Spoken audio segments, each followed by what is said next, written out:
কলকাতায় যেমন তড়কা পাওয়া যায়, আমার মনে হয় না আর অন্য কোনো রাজ্যে এমন ধরনের তড়কা হয়। অন্য রাজ্যে গেলে তড়কা মানেই ডালের ওপরে কিছু একটা ছোঁক দেওয়া। আমি ইপসিতা, দ্য হানি কিচেনে আজ আমি বানাবো একদম কলকাতার স্টাইলে এগ তড়কা। আমি যেরকমভাবে বানাচ্ছি সেরকমভাবে বানিয়ে কাউকে খাওয়ালে সে ধরতেই পারবে না যে এটা বাড়িতে বানানো। চলুন বানানো যাক তাহলে এগ তড়কা। খোসাসুদ্ধ মুগের ডাল আর ছোলার ডাল নেবেন। যতটা মুগের ডাল নেবেন তার হাফেরও কম ছোলার ডাল নেবেন। এই দুটো ডালকে 5 থেকে 6 ঘন্টা জলে ভিজিয়ে রাখতে হবে। আর তারপরে প্রায় 5 থেকে 6টা সিটি দিয়ে দেবেন। সাথে দেবেন নুন আর হলুদ। ডালটাতে সিটি পড়তে পড়তে আমি দুটো মিডিয়াম সাইজের পেঁয়াজ, 1 ইঞ্চি মতন আদা আর 20 থেকে 22টা মতন রসুন নিয়ে নিয়েছি। যতটা পারেন মিহিন করে এখানে কিন্তু চপ করে নিতে হবে আপনাদেরকে।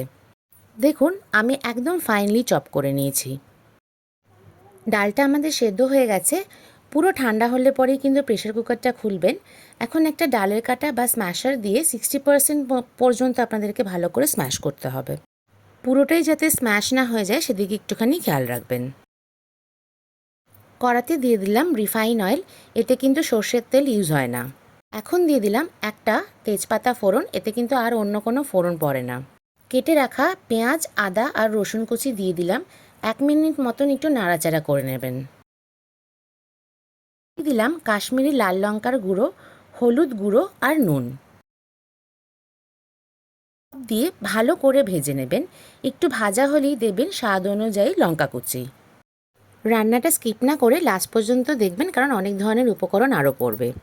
এই সময় মশলাটা ঢাকা দিয়ে খুব ভালো করে ভাজতে হবে।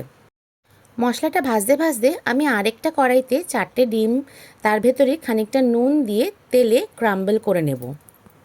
যতটা পারবেন ছোট করে কেটে ক্রাম্বল করে নেবেন, ডিম যাতে খুব একটা বড় সাইজের না হয়। তরকার মশলা ভাজা হয়ে গেছে, দিয়ে দিলাম ডালটা। ডাল দিয়ে কিন্তু ভাজার দরকার নেই, পুরোটা ডাল দিয়েই দিয়ে দেবেন জল। এখানে জলের পরিমাণটা কিন্তু একটু বেশি রাখবেন, কারণ প্রায় 10 মিনিট মতন ফোটাতে হবে, তাহলেই টেস্ট হবে। আর এরপরে দেব বাকি মশলা। ডালটা একটু ফুটলেই এরকম বড় সাইজ করে কেটে রাখা টমেটো দিয়ে দেবেন। টমেটো কিন্তু খুব একটা কুচি করবেন না। টমেটো মশলা কষাবার সময় কিন্তু একদমই ইউজ করবেন না, এই সময়তেই আপনাদের ইউজ করতে হবে।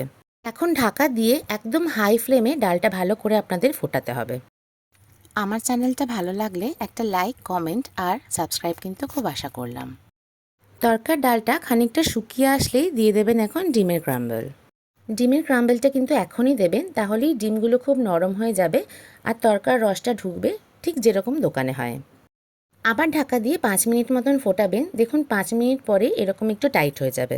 ধাবাতে এই ডালটাতে ডালডা ইউজ করে একটু টাইট করার জন্য, বাট আমি ইউজ করলাম না, because it's not good for health. এটা দিলে অতিরিক্ত কোনো টেস্ট হয় না। আপনারা এরকমভাবেই বানাবেন, একদম ধাবা স্টাইলেরই আপনারা টেস্টটা পাবেন। এখন দিয়ে দেবেন বেশ খানিকটা কসুরি মেথি।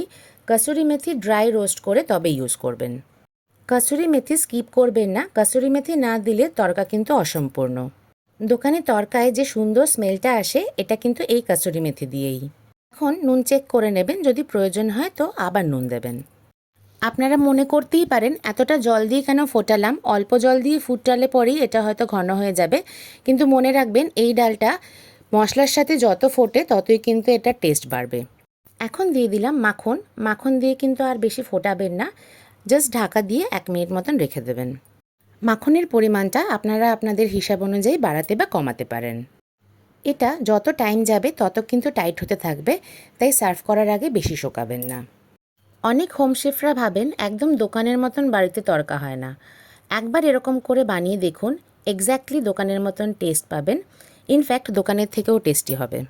যখন সার্ভ করবেন তখন ওপর থেকে কিন্তু সামান্য একটু মাখন দেবেন। রুটি পরোটার সাথে খেতে অসাধারণ লাগবে।